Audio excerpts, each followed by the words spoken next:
আসসালামু আলাইকুম ওরহমতুল্লাহ। আলহামদুলিল্লাহ ওয়াসসালাতু ওয়াসসালামু আলা রাসূলিল্লাহ।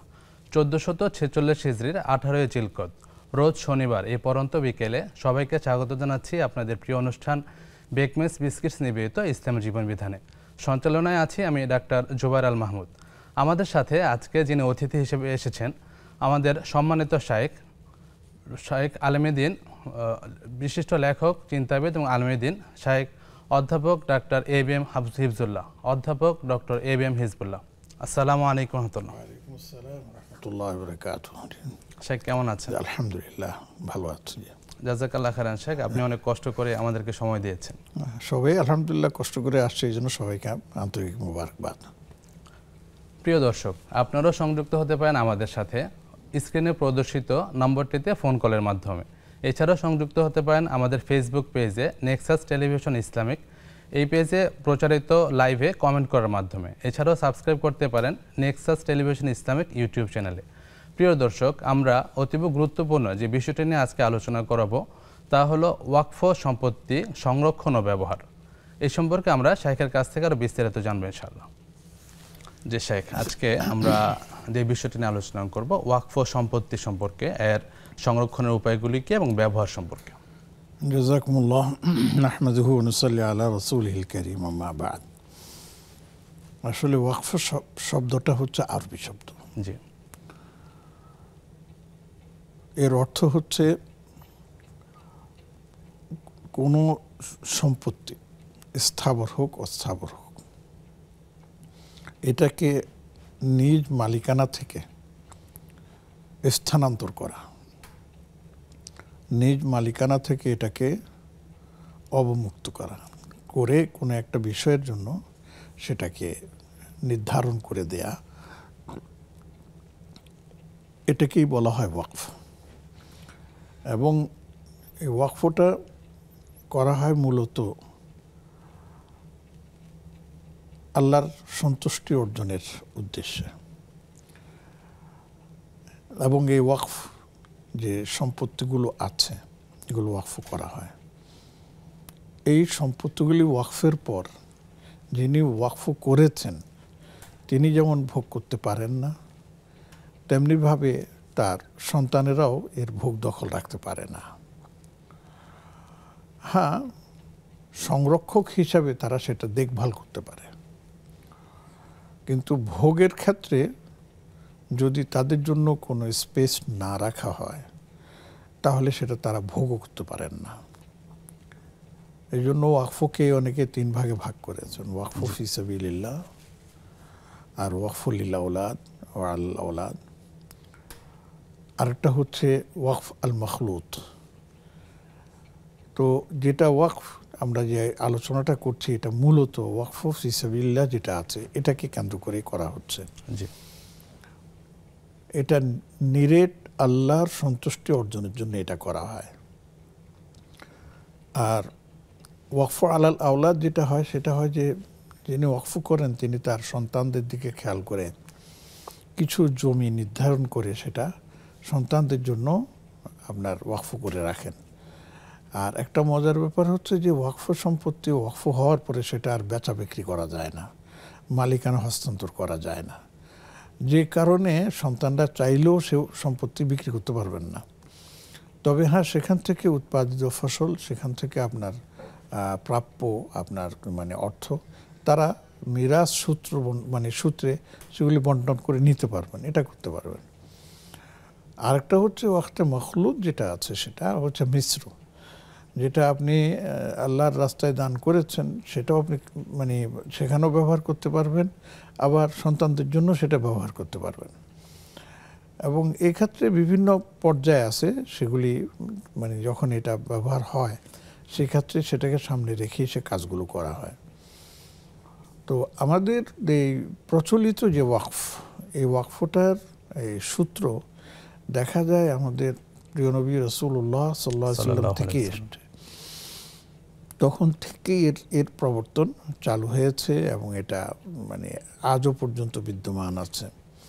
যদিও বিভিন্ন সময় বিভিন্ন মানে ক্ষমতাধর ব্যক্তিরা এর সাথে নানান ধরনের আপনার বিভিন্ন মানে ব্যবহার করেছে, যেটা অসৌজন্যমূলক হতে পারে। কিন্তু ওয়াকফ আগেও ছিল, এখনও আছে, আগামীতেও থাকবে। দেখুন, যেমন একটা উদাহরণ আমি দিতে পারি, মদিনা মুনাওয়ারা একটা, এর নাম কি, এই কুয়া ছিল, কুয়াতে পানি ছিল। ঘটনাচক্রে এই কূপটা এক ইহুদির অধীনস্থ ছিল। তো ইহুদি মুসলমানদেরকে কষ্ট দিত, পানি নিতে দিত না। আবার পানি দিল সেই পয়সার বিনিময়ে পানি দিত। তো হযরত উসমান রাদিয়াল্লাহু আনহু ভাবলেন যে এটাকে আমার মুসলমানদের জন্য নিতে হবে।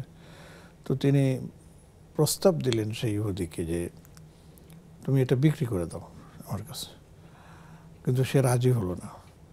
তখন বললো যে ঠিক আছে, তুমি পুরোটা বিক্রি করো না, তুমি অর্ধেক আমার কাছে বিক্রি করো, একদিন তুমি পানি নিবে, একদিন আমি পানি নেব। এতে সে রাজি হয়ে গেল এবং তাকে ভালো একটা অঙ্কের অ্যামাউন্ট। তো হযরত ওসমান রাদিয়াল্লাহু তাআলা আনহু যখন বিক্রি হয়ে গেল, নিয়ে নিলেন, তখন হযরত ওসমান রাদিয়াল্লাহু তাআলা আনহু মদিনাবাসীদের জন্য সেটা ওয়াকফ করে দিলেন। এই যে কারণে যেদিন মুসলমানদের ওসমানের দিন আসতো, সেদিন মুসলমানরা পানি নিত, করত। আর যেদিন ইহুদির দিন ছিল, সেদিন কেউ আসতো না। এখানে তাকে পড়ে, ও দেখলো যে সর্বনাশ, আমার এই কুলো গেল, সে কুলো গেল। সে এইসব প্রস্তাব দিল, ওসমান তুমি পুরোটাই নিয়ে নাও, আমি বাকিটাও তোমার কাছে বিক্রি করতে রাজি আছি। ওসমান রাদিয়াল্লাহু আনহু সরল মানুষ, তিনি করেন না, বলছে ঠিক আছে দিয়ে দাও। তো উনি পুরোটাই কিনে নিলেন এবং পুরোটা কিনে তিনি পুরোটাই আল্লাহর দ্বীনের জন্য এবং আল্লাহর বান্দাদের জন্য ওয়াকফ করে দিলেন। আল্লাহু আকবার। এবং মদিনাতে গেলে যদি কেউ সেটা সংরক্ষণ আছে, সংরক্ষিত, কেউ বলতে চান, দেখতে চান, যারা পুরনো মানুষ আছে যে আমি বীর ওসমান দেখতে চাই, আমরা এটা দেখেছি অনেকবার, আমরা সেখানে গিয়েছি, আমাদের ইউনিভার্সিটি যাওয়ার পথে সেটা পড়তো, আজও সেটা আছে। জাযাকাল্লাহ শেখ, আরো শুনবো ইনশাআল্লাহ, আমাদের দর্শক আছেন। আচ্ছা, আসসালামু আলাইকুম। আরেকজন আছেন, আসসালামু আলাইকুম। ভালো আছেন? জি আলহামদুলিল্লাহ ভালো আছি। বোন, আপনার প্রশ্নটি করুন। আমার নাম সাজেদা বেগম, বরিশাল থেকে বলছি। জি। আমার দুটি প্রশ্ন। জি। আমার প্রশ্ন হইছে, কোন অনমুসলিম মানুষের কোনো সাহায্য করলে কি পাপ হয়? আচ্ছা বোন, বিষয়টা জানবো ইনশাআল্লাহ। হিন্দুদের কিছু দিলে, অনেক গরিব তো, তাই। আর হচ্ছে তারা এই তাজ নামাজ নেট করে শুয়েছি রাত্রে, তাজ নামাজ আমি উঠছি পড়তে পারিনি, এটা কি আমার পাপ হবে? আমি তো রেগুলার তাজ নামাজ পড়ি। আচ্ছা বোন, দুটো বিষয় জানবো ইনশাআল্লাহ শাইখের কাছ থেকে। অসংখ্য ধন্যবাদ আপনাকে। জি শাইখ, আমরা আলোচনা করছিলাম। জি। তো এখনো আল্লাহর কি মেহেরবানি, দেখুন মদিনা মুনাওয়ারায় এখনো হযরত ওসমান রাদিয়াল্লাহু তাআলা আনহুর নামে হাই রাইজ বিল্ডিং হয়েছে এবং সেখানে লেখা আছে ওয়াকফ ওসমান। মানে ওসমান যে ওয়াকফ করে গেছেন, সেই টাকা সংরক্ষিত ছিল এবং সেটা জমি করাকে গিয়েছিল, সেখানে বিল্ডিং করে এখন সেখানে বিল্ডিং হাজী সাহেবদের কাছে আপনার ভাড়া দেওয়া হচ্ছে রুম অনুযায়ী, এবং সেখানের ইনকাম যেটা আসছে সেটা গরিবদের মধ্যে বিতরণ করা হচ্ছে। তো শুধু এটা না, আরও অনেক ঘটনা আছে, যেমন আল্লাহ পাক কোরআনে কারীমের মধ্যে লান তানালুল বিররা হাত্তা তুনফিকু মিম্মা তুহিব্বুন, তোমাদের প্রিয় জিনিস যদি তোমরা আল্লাহর রাস্তায় ব্যয় করো, সেটাই আল্লাহর কাছে গ্রহণযোগ্য হবে, না হলে অন্যটা গ্রহণযোগ্য হবে না। এই কথা শোনার পর এক সাহাবী তার পুরো একটা বাগান আল্লাহর নামে, আল্লাহর জন্য, আল্লাহ রাসূলের জন্য ওয়াকফ করে দিলেন। তো এইভাবেই কিন্তু ওয়াকফ আসছে।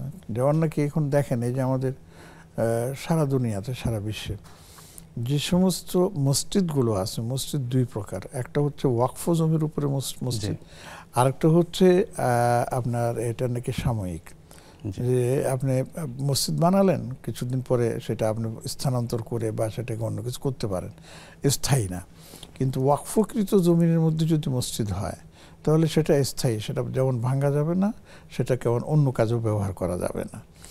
আচ্ছা, এগুলো নিয়ে মাসআলা আছে, আমি এটা শুধু বলে আপনাদেরকে বলতেছি আর কি। তো যে আমরা যেমন বিভিন্ন অফিস পাড়ায় আমরা দেখি বিভিন্ন রুমগুলোকে প্রেয়ার রুম বানিয়ে রেখেছে, সেখানে নামাজ হচ্ছে, সেখানে তালিম হচ্ছে, কিন্তু তাই বলে সেটা প্রচলিত অর্থে মসজিদ না, প্রেয়ার রুম। আপনার নামাজের সময় হয়েছে, আমরা গিয়ে নামাজ পড়ছি, ওয়াক্তিয়া সালাতগুলো আমরা আদায় করে থাকি। শেখ, আরো দুজন দর্শক আছেন, আমরা প্রশ্ন নিচ্ছি। আসসালামু আলাইকুম। আসসালামু আলাইকুম। ওয়ালাইকুম আসসালাম ওয়া রাহমাতুল্লাহ। জি বোন, আপনার প্রশ্নটি করুন। জি আমি আমার দুটো প্রশ্ন ভাইয়া। জি আমার প্রথম প্রশ্ন, আমি হজে গিয়েছিলাম 18 সালে, বুঝছেন? তখন আমার আমি সব হজ করছি সম্পূর্ণ, কিন্তু আমি যেদিন পাথর মারা প্রথম দিন আমি করতে পারছি, কিন্তু দ্বিতীয় দিন আমি করতে পারিনি। পাথর মারতে পারি, আমার স্বামী মারছেন। এদিকে আমার হজটা হয়েছে ভাইয়া, এটা জানার জন্য। আরেকটা হচ্ছে ভাইয়া, আমার আমি যদি কোনো পাওনাদারকে আমার ইন্টারেস্টের টাকা থেকে আমি টাকা দেই, তাহলে কি আমার টাকা হবে, দেওয়া ঠিক হবে, মানে সুদ হবে আমি যদি আমার টাকা থেকে দিয়ে দিই? আচ্ছা বোন, বিষয়গুলো জানবো ইনশাআল্লাহ। আমাদের সাথে আরেকজন দর্শক সংযুক্ত হয়েছেন। আসসালামু আলাইকুম। ওয়ালাইকুম আসসালাম ওয়া রাহমাতুল্লাহ, জাযাকাল্লাহু খাইর। ওয়া আনতা জাযাকাল্লাহু খাইরান। জি ভাই, প্রশ্নটি করুন। জি, দুটি প্রশ্ন। জি, প্রথম প্রশ্ন, ওয়াকফ বলতে আমরা কি বুঝি? সেই বিষয়টা নিয়ে আলোচনা করেছেন। জি হ্যাঁ, জি বুঝলে বলবেন। আর দ্বিতীয় প্রশ্ন, জি আমরা শুকরিয়ার মধ্যে কি শুধু আলহামদুলিল্লাহ বলবো, না আলহামদুলিল্লাহ রাব্বিল আলামিন হামদান কাসীরান তাইয়্যিবান মুবারাকান ফি ইয়া রাব্বি লাকাল হামদ কামা ইয়ানবাগি লিজালালি ওয়াজহিকা ওয়া আযমি, এটা কি বলতে পারবো, না শুধু আলহামদুলিল্লাহ বলবো? জি বলতে পারবেন ইনশাআল্লাহ। শেখের কাছ থেকে আরো বিস্তারিত জানবো। অসংখ্য ধন্যবাদ। ওয়ালাইকুম আসসালাম ওয়া রাহমাতুল্লাহ। জি শেখ, আমরা একটা সমসাময়িক বিষয় নিয়ে কথা বলতে চাচ্ছিলাম যে ভারতে নতুন যে ওয়াকফ আইনটা হয়েছে, ওই ক্ষেত্রে শেখ আমাদের মুসলিমদের সম্পত্তি তাদের দেখভাল করার জন্য অমুসলিমরা আপনার দায়িত্ব নেবে, বিষয়টা কিরূপ বা ইসলাম কিভাবে দেখে? আসলে সেই দেশের যে ওয়াকফ বিলটা তারা পরিবর্তন করেছেন। আগে কি ছিল, এখন বর্তমান তারা সেই পরিবর্তনের মধ্যে কি সংশোধনী এনেছে এটা সম্পর্কে কিন্তু আমাদের খুব একটা ধারণা নেই। বিশেষ করে আমি সেটা সম্পর্কে কোনো ধারণা নেইনি। এক। দুই নম্বর হচ্ছে যে এই ওয়াকফ সম্পত্তি বিলটা যে তারা সংশোধন করেছে, স্বাভাবিকভাবে বলা যায় যে এর পিছনে কোনো দুরভিসন্ধিমূলক উদ্দেশ্য আছে। হাজার হাজার বছর বলবো না, শত শত বছর থেকে এই সম্পত্তিগুলো এককভাবে পরিচালিত হয়ে আসছিল। সেই সম্পত্তিগুলো এখন তারা নিজেদের মানে অধীনে নিয়ে যাবে, ভোগ করার নিজেরাই সেটার মধ্যে আপনার করবে, এর নাম কি এই তাদের প্রভাব খাটাবে। এটার পিছনে নিশ্চয়ই কোনো উদ্দেশ্য রয়েছে, নিহিত রয়েছে। সেই উদ্দেশ্যের তো একটা বহিঃপ্রকাশ দেখলাম গত দুদিন আগে একটা পত্রিকায়, যে শুধু উত্তরপ্রদেশেই 230টি স্থাপনা তারা ধ্বংস করেছে। আমরা আরো শুনবো ইনশাআল্লাহ বিরতির পর। প্রিয় দর্শক, আপনারা দেখছেন বেকমেস বিস্কিটস নিবেদিত ইসলামী জীবন বিধান। সময় হলো একটু ছোট্ট বিরতিতে যাবার, ফিরছি কিছুক্ষণ পর, আমাদের সাথেই থাকুন।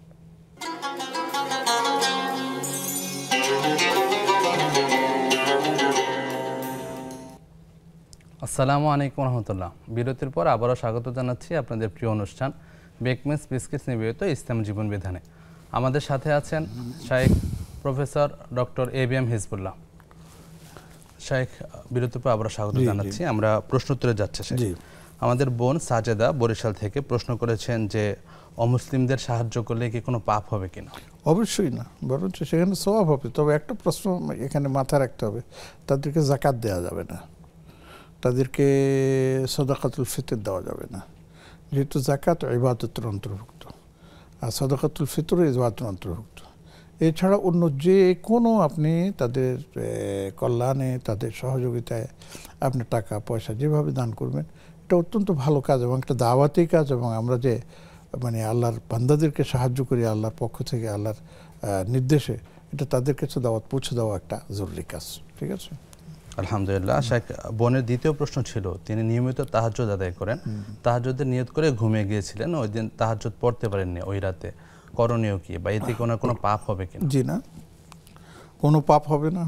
উনি তো নিয়ত করেছিলেন, বরঞ্চ তিনি ঘুমিয়ে যাওয়ার কারণে পড়তে না পারার কারণে যে মানসিকভাবে তিনি একটু দুঃখ পেয়েছেন, আল্লাহ রাব্বুল আলামিন এই উসলে তাকে নামাজ পড়ার পুরোটাই সওয়াব দিয়ে দিতে পারেন। আল্লাহ পাকের সেই ক্ষমতা আছে। এক। 2 নম্বর, এই মাসলাটাও জেনে রাখা ভালো, যদি কেউ ইচ্ছাকৃত হোক বা অনিচ্ছাকৃত হোক, যে তার তাহাজ্জুদের কী ছিল, অভ্যাস ছিল, কিন্তু ঘটনাচক্রে কোনোভাবে তাহাজ্জুদ মিস হয়ে গেছে, তাহলে পরের দিন আপনার জোহরের নামাজ হওয়ার সময় শুরু হওয়ার আগ পর্যন্ত এর ভিতরে যদি তিনি 12 রাকাত নামাজ পড়ে নেন তাহলে আগের রাতে তাহাজ্জুদের সমান হয়ে যাবে ইনশাআল্লাহ। ইনশাআল্লাহ আমাদের নবীজির আমলও ছিল। জি জি, জাযাকাল্লাহ খান শেখ।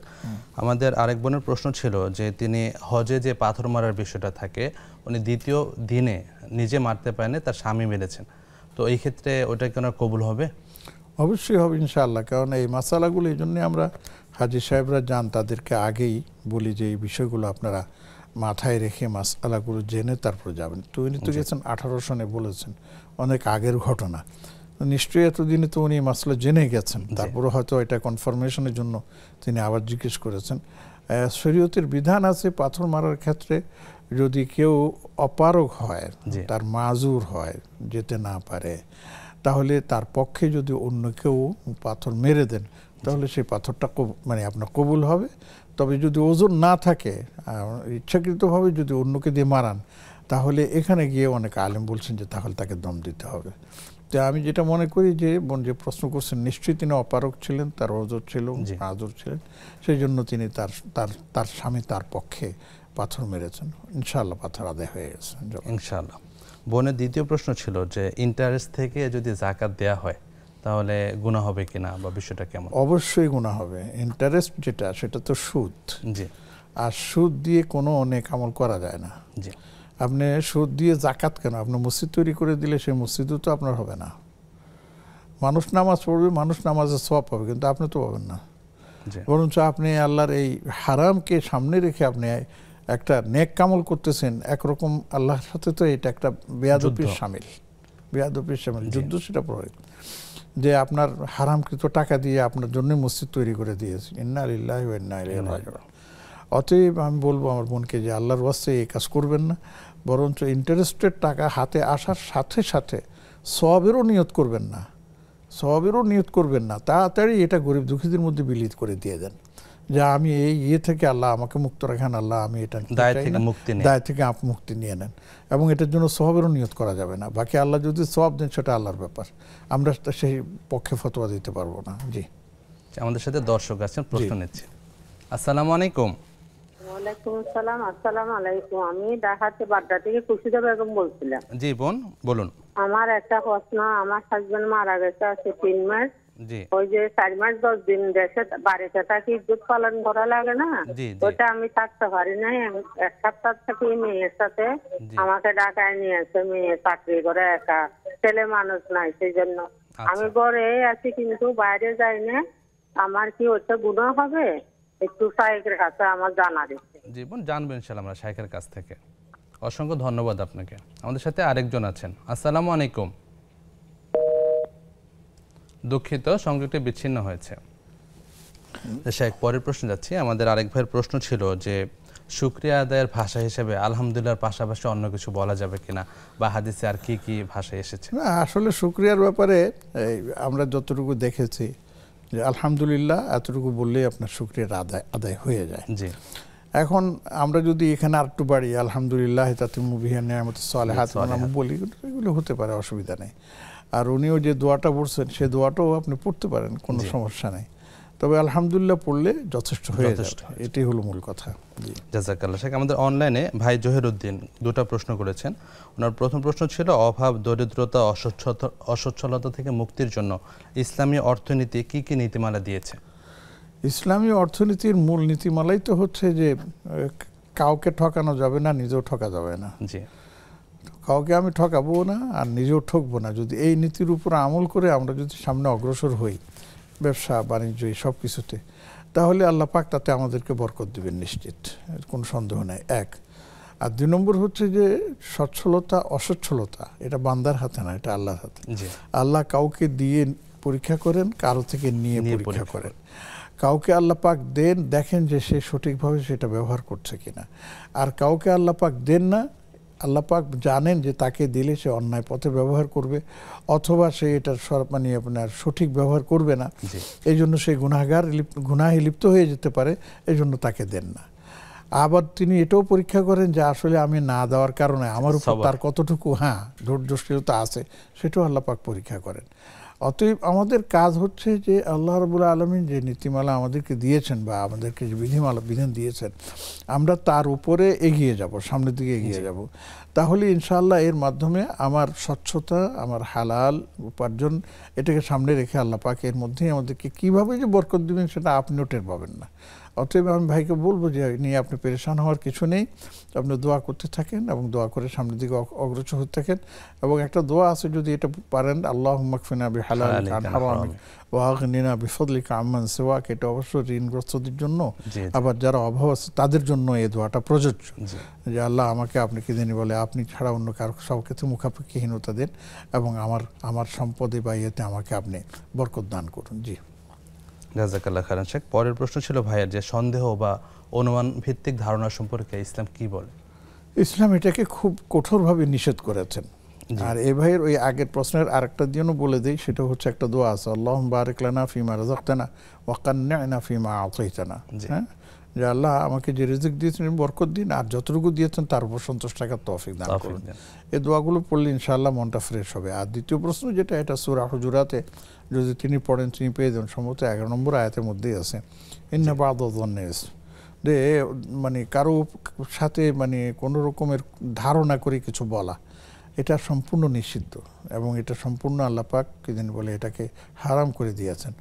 যে এই জন্যই আমরা বলি যে কোনো ধরনের খবর, কোনো ধরনের কিছু যদি আমরা পাই, তাহলে যতক্ষণ পর্যন্ত যাচ পড়তাল করে এর সত্যাসত্য নির্ধারণ না করি, ততক্ষণ পর্যন্ত এ নিয়ে আলোচনা করাও নিষেধ।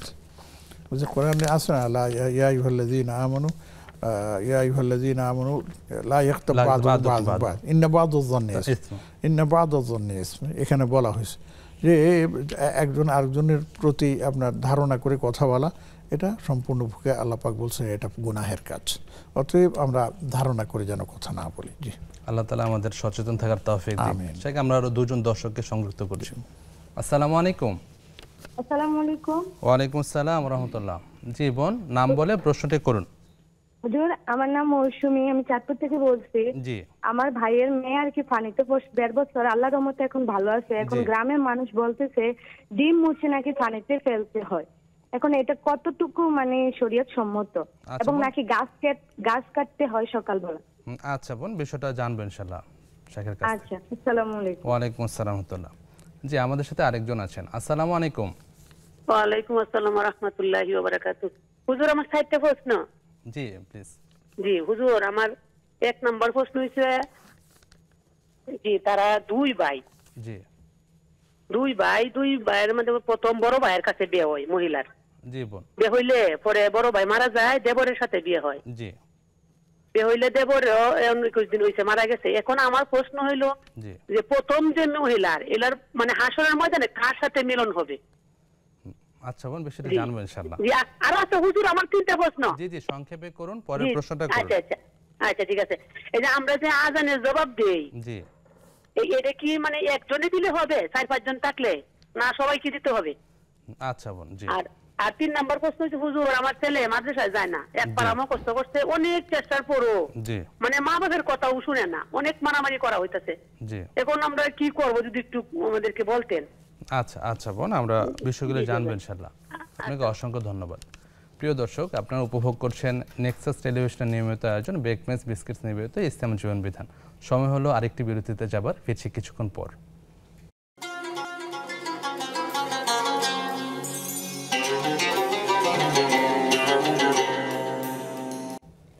আসসালামু আলাইকুম রহমতুল্লাহ। প্রিয় দর্শক, বিরতির পর আবারও স্বাগত জানাচ্ছি আপনাদের প্রিয় অনুষ্ঠান ইসলামের জীবন বিধানে, প্রেজেন্টস বাই বেকমেস বিস্কিটস। আমাদের সাথে অতিথি হিসেবে আছেন অধ্যাপক ডক্টর হাফিজ এবিএম হিজবুল্লাহ হাফিজাহুল্লাহ। আসসালামু আলাইকুম শেখ, বিরতির পর আবারও স্বাগত জানাচ্ছি। আমরা প্রশ্নোত্তরে যাচ্ছি শেখ। আমাদের বোন বাড্ডা থেকে প্রশ্ন করেছেন খুরশিদা। ওনার প্রশ্ন ছিল যে ওনার 3 মাস আগে হাজব্যান্ড মারা গিয়েছেন, তিনি যে ইদ্যত পালন করবেন, গ্রামের বাড়িতে 3 মাস ছিলেন, পরবর্তীতে তার মেয়ের সাথে ঢাকায় চলে আসতে হয়েছে, তো এই ক্ষেত্রে কোনো অসুবিধা হবে কিনা? না, যেহেতু ওজোর আছে এই জন্য ইনশাআল্লাহ ওজোর আপনার এই অসুবিধা হবে না। তিনি বাকি সময়ে তিনি বর্তমানে যেখানে আছেন জি সেখানে তিনি তার বাকি সময় পুরো করবেন। জাযাকাল্লাহ শেখ। আমাদের বোন মৌসুমী চাঁদপুর থেকে প্রশ্ন করেছেন যে পানিতে পড়ে গেলে যে কোনো কিছু করণীয় আছে কিনা, না, কিছুই করণীয় নেই। আমাদের দেশে যে সমস্ত বিষয়গুলো আছে এগুলো কুসংস্কার। আচ্ছা, অন্য বোনের আর বেশ কয়েকটা প্রশ্ন ছিল। প্রথম প্রশ্ন ছিল যে দুই ভাই, প্রথমে যে ভাইয়ের সাথে বিয়ে হয়েছে উনি মারা যাওয়ার পর তার যে ছোট ভাই ছিলেন তার সাথে এক মহিলার বিয়ে হয়েছে, পরবর্তীতে ওই ভাইও মারা গিয়েছেন। এখন বোনের প্রশ্ন হলো হাসরের ময়দানে ওই বোন কার সাথে থাকবেন? উনি যাকে পছন্দ করবেন তার সাথে থাকবেন, তাকে মানে দেওয়া হবে, আপনার অপশন দেওয়া হবে তুমি কাকে নিতে চাও। এটা একটা। আরেকটা হচ্ছে কেউ কেউ বলেছেন যে সেই স্ত্রী মারা যাওয়ার সময়, মানে স্বামী মারা যাওয়ার সময় তিনি যার সাথে স্ত্রী হিসেবে ছিলেন সর্বশেষ তাকে তিনি সেখানে পাবেন। বাকি এটা আল্লাহ রাব্বুল আলামিনের ফয়সালা, যেহেতু হাসরের ময়দানের বিষয় আমরা এতটুকুই বলতে পারি, এর বেশি আমাদের কাছে বলার কিছু নেই। ঠিক। বোনের পরের প্রশ্ন ছিল যে আজানের জবাব অনেকে যদি একসাথে থাকে তাহলে কি একজন দিয়ে যথেষ্ট হবে না সবাইকে দিতে হবে? সবাই দিতে পারলে ভালো, আস্তে আস্তে করে দিল, আর যদি সবার পক্ষ থেকে একজন দিয়ে দেন আদায় হয়ে যাবে। আলহামদুলিল্লাহ।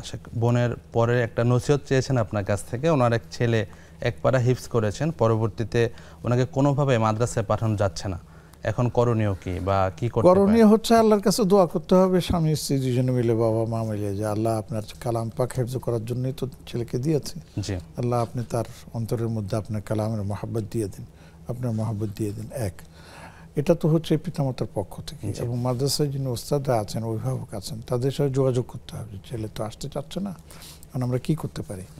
তো ওনারা যেভাবে পরামর্শ দেন সেভাবে পরামর্শটা গ্রহণ করে আমল করতে হবে। 2, 3 নম্বর হচ্ছে যদি একান্ত যদি সে অপারগ হয়, সে যদি আপনার যেতে নাই চায়, তাহলে আমার এটা ব্যক্তিগত পরামর্শ, তাকে প্রেশার দেওয়া ঠিক হবে না। কারণ প্রেশার দিতে গিয়ে হিতে বিপরীত হওয়ার সম্ভাবনা থাকে। তখন সে যেটা চায় সেটাই করা উচিত। যদি কোরআনে কারীম সহি শুদ্ধভাবে তেলাওয়াত করতে পারে এবং কি করে, তখন তাহলে অন্যভাবে তার পড়াশোনার ব্যবস্থা করা যেতে পারে। এভাবেই সামনে অগ্রসর হতে হবে, পাশাপাশি গাইড করতে হবে যাতে কোনোভাবে বিপথে না চলে যায়। যে শেখ, আমাদের অনলাইন থেকে বোন মুনা প্রশ্ন করেছেন যে ইসমে আজম পড়ার বিধান কি বা ফজিলত কি? ইসমে আজম বলতে উনি কি বুঝেন সেটা তো আমাকে জানতে হবে, 1 নম্বর। 2 নম্বর হচ্ছে ইসমে আজম বলা হয় আল্লাহর খাস একটা নাম, বিশেষ একটা নামকে। তো সেই নাম নিয়ে যদি কেউ দোয়া করে, আল্লাহ রাসূলুল্লাহ সাল্লাল্লাহু আলাইহি ওয়াসাল্লাম বলছেন যে তার সেই দোয়া কবুল হবে।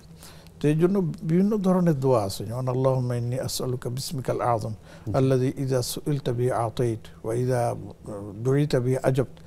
এই ধরনের আছে। আল্লাহ আপনার ইসমে আজমের উসিলা নিয়ে আমি দোয়া করতেছি, আল্লাহ আপনি আমার দোয়া কবুল করেন। এইভাবে আপনি দোয়া করলে ইনশাআল্লাহ সেই দোয়া আল্লাহর মানে পক্ষ থেকে কবুল হওয়ার সম্ভাবনা বেশি। নবীজি বলছেন কবুল হবে, এটাই হলো নিয়ম। জি, ইনশাআল্লাহ। আমাদের আরেক বোন আনজোয়ারা বেগম অনলাইনে প্রশ্ন করেছেন। ওনার 2টা প্রশ্ন ছিল যে ইসলামিক ব্যাংকিং সিস্টেমে টাকা জমা রাখলে যে মুনাফাটা আসে, ওই মুনাফার উপরে কি যাকাত দিতে হবে? জি, অবশ্যই দিতে হবে, যেহেতু সেই মুনাফার মালিক আপনি। অতএব মূল টাকার সাথে সেই মুনাফার টাকাটাও যোগ করে মানে সর্বমোট যেটা আসবে অর্থ অঙ্ক, তার উপর পুরোটাই যাকাত দিতে হবে। এখন এখানে ইসলাম ব্যাংকের যেটা মুনাফার কথা বলা হয়েছে, এ নিয়ে আপনার কিছু বিতর্ক আছে। তা আমরা বলি যে আপনি যাকাত দিয়ে দেওয়াটাই উত্তম, যেহেতু সেটা আপনার মালিকানাধীন, আর মালিক হলেই সেখানে যাকাত দিতে হবে। জি, জাযাকাল্লাহ। শেখ, পরের প্রশ্ন ছিল যে ইসলামিক ব্যাংকিংগুলিতে আপনার হজ অ্যাকাউন্ট করার ব্যবস্থাপনা আছে, হজ অ্যাকাউন্ট করা কি জায়েজ আছে কিনা? আমরা হজ অ্যাকাউন্ট তো ওরা একটা সুযোগ করে দিয়েছে, না হলে তো আমরা দেখেছি যে এই হজ ব্যাংকিং সিস্টেম এখন থেকে না, আমাদের বহু আগে থেকে হজ ব্যাংকিং সিস্টেম ছিল। তখন আমাদের মুরব্বীরা আমরা দেখেছি যে করে মাটির ব্যাংকের মধ্যে টাকা জমা করতেন, আপনার বাঁশকে করে বাঁশের ভিতরে রাখতেন। এইগুলি কিসের টাকা? বলে যে আমি জমা করতেছি, যদি অনেক টাকা হয়ে যায় তাহলে এই টাকা দিয়ে আমি হজে যাব। তো এটাও তো একটা ব্যাংকিং সিস্টেম, তখনকার দিনে সেটা ছিল। তো এটা হচ্ছে আসলে একটা মানসিক ব্যাপার, একটা মানবিক ব্যাপার, যে আমি একসাথে এত টাকা কোথায় পাবো, তো অল্প অল্প করে জমা করি, একসময় যখন সেই টাকাগুলো হয়ে যাবে তখন সেটা দিয়ে আমি হজ করতে যেতে পারবো।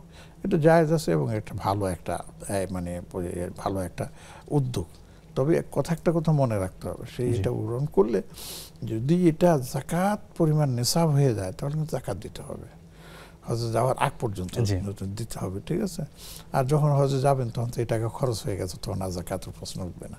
এই জিনিসটা কিন্তু মাথায় রাখতে হবে। আশা করি বোন বিষয়টাতে সতর্ক হবে। আমাদের আরেক ভাইয়ের প্রশ্ন ছিল যে কিয়াস শব্দের অর্থ কি? কিয়াস শব্দ কাকে বলা হয়? কিয়াস শব্দের অর্থ হচ্ছে একটা বিষয়কে আরেকটা বিষয়ের সাথে আপনার তুলনামূলক আলোচনা করে সেটার বিধান বের করা, যেমন নাকি এই যে দেখুন একটা কিয়াস আমরা করি, এই যে রোজা, আমরা রোজার এর নাম কি কাফারা আদায় করা, কেমন নামাজের কাফারা আদায় করা। নামাজের কাফারার ব্যাপারে সরাসরি আপনি কিছু পাবেন না, কিন্তু রোজার কাফারার ব্যাপারে আপনি কথা পাবেন। তো এইখান থেকে কাফারাটা যেহেতু এখান থেকেও দেওয়া যাচ্ছে, তখন বলছি এটা ফরজ বিধান, এই ফরজ বিধানের কারণে সেই ফরজ বিধানের মধ্যে আপনার কাফারার আপনার কি আছে বিধানটা চালু হবে। এবং দেখা যায় ইসলামী ফিকহ আপনার যে বিষয়টা আছে, এই ফিকহের মধ্যে কতগুলো বিষয় আছে যেগুলো কিয়াস ছাড়া কোনো উপায়ই নেই। কারণ ছোটোখাটো বড় অনেক বিষয় আছে, নিত্য নৈমিত্তিক অনেক বিষয় আপনার দেখা যাচ্ছে যে এইগুলি সরাসরি আপনার কোরআন থেকে বিধান পাবেন না, কিন্তু উচ্চারিত করে সেখান থেকে কিয়াস করে আপনি এটার এই বিধান হতে পারে, এটার এই বিধান হতে পারে, সেভাবেই ফকিহগণ আপনার উত্তর দিয়ে থাকে। জাযাকাল্লাহ খাইরান শেখ। আমাদের সাথে দর্শক আছেন, সংযুক্ত করছি। জি, আসসালামু আলাইকুম। ওয়ালাইকুম সালাম। জি বোন, জি নাম বলে প্রশ্ন করুন। জি, আমি শেলি পান্থপথ থেকে বলছি। জি, আমার হাজবেন্ড মারা যাওয়ার পর আমি 10-12 দিন আমার মেয়ে বিদেশ থেকে আসছিল, আমি অতটা গুরুত্ব দেইনি বা বুঝিনি। যেই হোক, ওই আমাকে নিয়ে বাইরে গেছে, ঈদ তো আমার ঠিক মতো পালন হয়নি, আমার বাসার থেকে বাইরে হয়েছে, তার জন্য কি আমার অনেক পাপ হবে? আচ্ছা বোন, বিষয়টা জানবো ইনশাআল্লাহ বোন। আচ্ছা, আসসালামু আলাইকুম। অসংখ্য ধন্যবাদ আপনাকে। আমাদের সাথে আরেকজন দর্শক সংযুক্ত হয়েছেন। আসসালামু আলাইকুম। জি জি, প্লিজ প্রশ্নটা করুন। এই আমরা যে আযান শুনি, মুয়াজ্জিন আযানটা শুনে যে জবাব দিই, আমি মক্কা শরীফের টাইমটা দেখে ওই আযানের জবাবটা দিই, এটা কি ঠিক আছে? আচ্ছা বোন, আমরা জানবো ইনশাআল্লাহ। অসংখ্য ধন্যবাদ আপনাকে। জি শেখ, আমরা প্রশ্ন তুলে যাচ্ছি।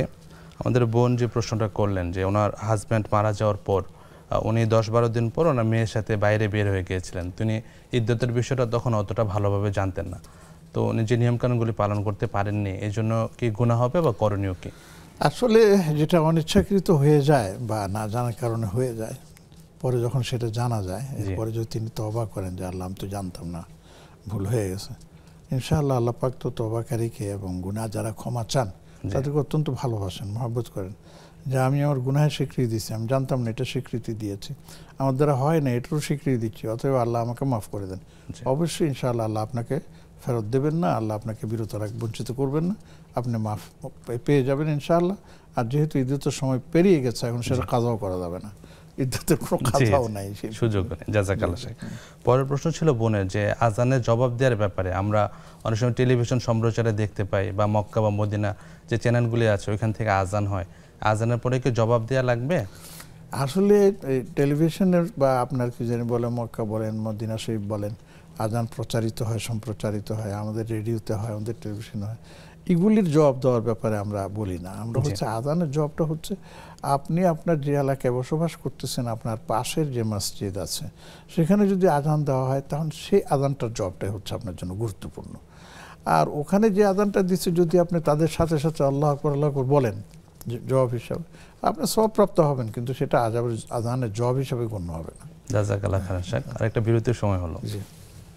প্রিয় দর্শক, আপনারা উপভোগ করছেন বেকমেস বিস্কিটস নিবেদিত ইসলামী জীবন বিধান। সময় হলো সর্বশেষ বিরতিতে যাবার। ফিরছি কিছুক্ষণ পর, আমাদের সাথেই থাকুন।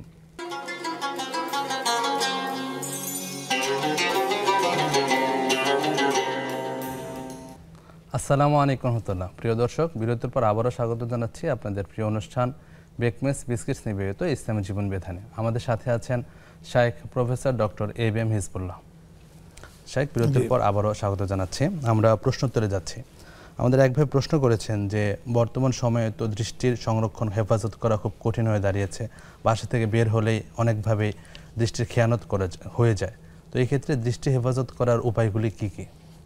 উপায় তো আল্লাহ রাসূল বলে, আল্লাহ পাক নিজেই কোরআনে কারীম বলে দিয়েছেন, কুল্লিল মুমিনিনা ইয়াগুযু মিন আবসারিহিম ওয়া ইয়াহফাযু ফুরুজাহুম, যে ইমানদার বান্দাদেরকে বলো তারা যেন তাদের দৃষ্টি নত করে রাস্তায় ঘাটে চলাফেরা করে।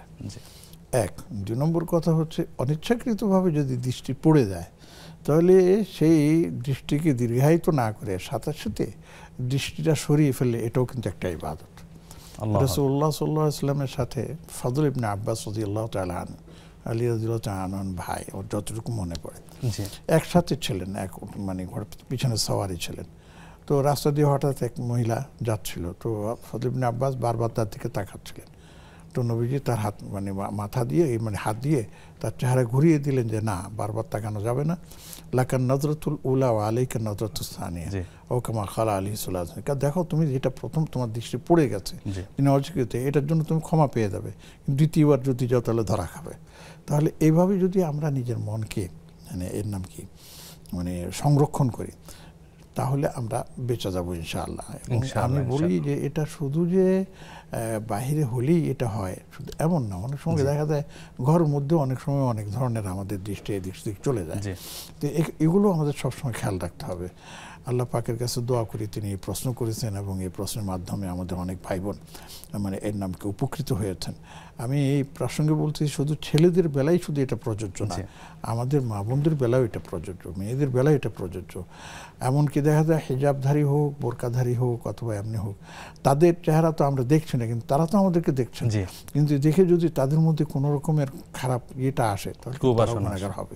তাদেরকে চেষ্টা করতে হবে যে দৃষ্টি সংযত করে তাদের চলতে হবে। জি, জাযাকাল্লাহ। আল্লাহ সুবহানাহু ওয়া তাআলা আমাদের তৌফিক দান করুন। আমাদের আরেক বোন প্রশ্ন করেছেন যে আমরা অনিচ্ছাকৃতভাবে অনেক গোপন পাপ হয়ে যায়, তা থেকে তাওবা করার উপায়টা কি, বা তা থেকে বাঁচতে কি কি করবেন? অবশ্যই আলহামদুলিল্লাহ। দেখুন, পৃথিবীতে এই আম্বিয়ায়ে কেরামগণ ছাড়া আর কেউ নিষ্পাপ নন। জি, সাহাবায়ে কেরামকে আল্লাহ রাব্বুল আলামিন নিষ্পাপতা দেন নাই, কিন্তু তাদেরকে ক্ষমা করে দিয়েছেন। এই জন্য তাদেরকে মাহফুজ বলে এবং তাদেরকে রাদিয়াল্লাহু আনহু বলেন। আর এছাড়া সবাই কম বেশি কিছু না কিছু পাপ করে, হয়েই যায়। এবং তার মধ্যে ইচ্ছাকৃত যেমন আছে, অনিচ্ছাকৃত তো প্রচুর আছে, যের কোনো শেষ নাই। তো যেগুলি হয়ে যাক না কেন, আমরা যদি আল্লাহর কাছে দোয়া করি তাহলে আল্লাহ পাক দেখেন আরহামুর রাহিমিন। আল্লাহ পাক বলছে তুমি কত গুনাহ করেছো, জমিন আসমান ভর্তি করেও যদি তুমি গুনাহ নিয়ে আসো আমার কাছে, একবার হাদিসের মধ্যে এই ভাষাটাই আছে, আর যদি তুমি আমার কাছে তওবা করো তাহলে তুমি নিশ্চিত থাকো আমি এই পুরো গুনাহকে আমি মাফ করে দেবো। আল্লাহু সুবহানাল্লাহ। কুল্লু বনি আদম খাত্তাউন ওয়া খায়রুল খাত্তাইনা তাওয়াবুন। হ্যাঁ, আল্লাহর রাসূল বলতেছেন দেখো বনি আদম সন্তান সবাই কিন্তু ভুল করে, আর এই সবাই ভুল যারা করে এর মধ্যে সর্বোত্তম ব্যক্তি হচ্ছে তারাই যারা আবার সাথে সাথে তওবা করে নেয়। কাজেই আপনি তওবা করতে থাকুন এবং একবার দুইবার না, বারবার তওবা করতে থাকেন। হাদিসের মধ্যে আছে আল্লাহুম্মা গফির লিমা যাহারা মিনহা, আল্লাহুম্মা গফির লিমা যাহারা মিনহা ওয়া মা বাতান, আল্লাহুম্মা গফির মিনাল ফাওয়াহিশ মা যাহারা মিনহা ওয়া মা বাতান। আল্লাহ, অশ্লীলতা এবং গুনাহ যেটা আমার থেকে হয়ে গেছে, ইচ্ছাকৃত অনিচ্ছাকৃত, দৃশ্যমান এবং অদৃশ্য, আমাকে মাফ করে দেন। ইনশাআল্লাহ আল্লাহ মাফ করে দেবেন। জাযাকাল্লাহ খাইরান শেখ। আমাদের আরেক ভাইয়ের প্রশ্ন ছিল যে আমরা সময়ের ক্ষেত্রে অনেক সময় আমরা বেখেরে কাটিয়ে দিই আপনার ফেসবুক, ইউটিউব বা অন্যান্য স্ক্রলিংয়ের মাধ্যমে। তো এই জায়গা থেকে অনেক চেষ্টা করার পরও পরিত্রাণ পাওয়া যায় না, তো কি কি উপায় অবলম্বন করলে তিনি তা থেকে মুক্তি পেতে পারে? এরকম তো অনেক কাজই আছে। আর যে ফেসবুকের কথা বললেন মোবাইল, আমি তো মোবাইলকে তুলনা করি মাদকাসক্তির সাথে, বরঞ্চ মোবাইলটা মাদকাসক্তির চেয়ে অনেক মারাত্মক। কোরআনে কারিমে তো বলছি যে মাদকাসক্তির কিছু উপকার হলেও আছে, কিন্তু গুনাহ সকরে বয়স ওহুমা আকবার মিন নাফিহিমা। আর মোবাইলটা তো আরও মারাত্মক। কিন্তু আমরা কি মোবাইল মুক্ত জীবনযাপন করতে পারছি না, বরঞ্চ আমরা ধীরে ধীরে মোবাইল যুক্ত হয়ে যাচ্ছি এবং মোবাইল উপর নির্ভরশীল হয়ে যাচ্ছে। তো এই ক্ষেত্রে মোহতারাম আমি বলবো আমার দর্শকবৃন্দ যারা আছেন সবার জন্য আমরা বলবো যে আমরা আসুন মোবাইলকে না বলি, একান্ত প্রয়োজন ছাড়া আমরা মোবাইল ওপেন না করি। আর যদি আমাদের করাও লাগে একান্ত প্রয়োজনে, তাহলে খুব স্বল্প সময়ের জন্য। দেখুন, আমি অকপটে স্বীকার করতেছি যে আমরাও মোবাইল ব্যবহার করি, আমাদের মোবাইলে প্রচুর বইপত্র আছে, আমরা অনেক সময় শুয়ে শুয়ে সেগুলি পড়ি। যদি এই ধরনের হয় তাহলে আমি আপত্তি করব না, কিন্তু সমস্যা হচ্ছে যে এগুলি করতে গিয়ে যে টুকটুক করে যে আপনার অ্যাডগুলো চলে আসে, তা থেকে আমি নিজেকে রক্ষা করব কীভাবে? তো এই জন্য আমরা চেষ্টা করব যে যতটুকু পারি আমরা তা থেকে বিরত থাকার, এক। আর দুই নম্বর হচ্ছে আমাদের বিভিন্ন সময় আড্ডাবাজি, বিভিন্ন গল্প গুজব ইত্যাদির মধ্যে আমরা সময় কাটাই। যেমন সেটা স্বাভাবিক, এটা হতেই পারে। একসাথে বসলাম বন্ধু বান্ধব সবাই মিলে, এবং ঘরের মধ্যে অনেক সময় বাবা মা পিতামা সবাই আমরা বসলাম, ঘন্টা ঘন্টা চলে যাচ্ছে গল্প করতেছে। তো চেষ্টা করতে হবে এই কাজগুলো যে আমরা কথাবার্তা যাই বলতেছি সেখানে অশালীন কথা বলেন যেন না। আল্লাহ তাআলা আমাদের হেফাজত করুন। দর্শক আছেন, প্রশ্ন নিচ্ছি। জি জি, আসসালামু আলাইকুম। ওয়ালাইকুম ওয়ালাইকুম আসসালাম ওয়া রাহমাতুল্লাহি ওয়া বারাকাতুহু। জি বোন, প্রশ্নগুলি করুন। জি, আমার একটা প্রশ্ন যে আমার হাজবেন্ড সূরা তারপরে এমনি নামাজের কোনো কিছুই পারে না। জি। হ্যাঁ, কিন্তু আমি তারে শিখাইতেছি বা চেষ্টা করতেছি শেখানোর জন্য, এতে কোনো গুনাহ হবে? আর আমি সালাতুল তাসবিহ এমনিতে তো মনে করেন মসজিদে জামাতের সহিত নামাজ পড়তে পারে হুজুরের পাশে, জি জি, কিন্তু সালাতুল তাসবিহ নামাজটা তো আর পড়ায় না সব সময়, তো এই নামাজটা কি আমি পড়াইতে পারবো? কোনো আচ্ছা বোন, বিষয়গুলো জানবো ইনশাআল্লাহ, বিষয়গুলো শাইখের কাছ থেকে জানবো। অসংখ্য ধন্যবাদ আপনাকে। আমাদের সাথে আরেকজন দর্শক আছেন। আসসালামু আলাইকুম। আসসালামু আলাইকুম। দুঃখিত, সংযোগটি বিচ্ছিন্ন হয়েছে। যে শেখ, আমাদের বোন যে প্রশ্নটা করলেন, প্রথম প্রশ্ন ছিল যে সালাতের ওনার স্বামী সূরা বা অন্যান্য তাসবিহগুলি পারেন না, তো এই ক্ষেত্রে স্ত্রী শেখাচ্ছেন, তো স্বামী যে সালাতে পড়তে পারছেন না, এই জন্য উনি গুনাহগার হবেন কিনা? উনি চেষ্টা করতেছেন, এটাই হচ্ছে আমাদের জন্য বড় সুসংবাদ। জি। যেটা পাচ্ছেন না ওটার জন্য আমরা তাকে মানে চাপ সৃষ্টি করব না, তবে এতটুকু অন্তত করতে হবে যে নামাজের মধ্যে সূরা ফাতিহা পড়তে হয়, উনি মুখে মুখে তাকে সেই সূরা ফাতিহাটা আপনি মুখস্থ করিয়ে দেন, আর এর পাশে 4-5টা সূরা মুখস্থ করিয়ে দেন, ছোট ছোট সূরাগুলো যেন এগুলি এক নিয়তে 4 রাকাত নামাজ পড়তে পারে। 2 রাকাত হলে তো কোনো সমস্যা নেই, আর যেখানে আছে 2 রাকাতে পড়বে আর বাকি তো পড়া লাগে না। তাহলে এইভাবেও যদি তিনি নামাজগুলো আদায় করেন তাহলে ইনশাআল্লাহ তিনি পার পেয়ে যাবেন এবং তার মানে নামাজগুলো ইনশাআল্লাহ আল্লাহর দরবারে কবুল হয়ে যাবে। জি ইনশাআল্লাহ, ইনশাআল্লাহ চেষ্টা অব্যাহত রাখতে হবে। জি ইনশাআল্লাহ, ইনশাআল্লাহ। আর চেষ্টা করতে করতে এক সময় উনি সফল হবেন ইনশাআল্লাহ। আর সূরা কালামগুলি খুব একটা কঠিন নয়, খুব সহজ। শেখ, পরের প্রশ্ন ছিল সালাতুত তাসবিহ সম্পর্কে। ওটার বিধান সালাতুত তাসবিহ আমি বলি, সালাতুত তাসবিহ এটা যে একবারে পড়তেই হবে খুব জরুরি বিষয়টা কিন্তু এমন না, যদি পড়তে পারে তাহলে হচ্ছে উত্তম। আমাদের নবী সাল্লাল্লাহু আলাইহি ওয়াসাল্লাম তো বলেছেন যে সারা জীবন অন্তত একবার হলো সালাতুত তাসবিহ পড়া উচিত, সারা জীবন। এমনি তো বলছেন সারা দিন, সপ্তাহ, মাস, বছর ইত্যাদি।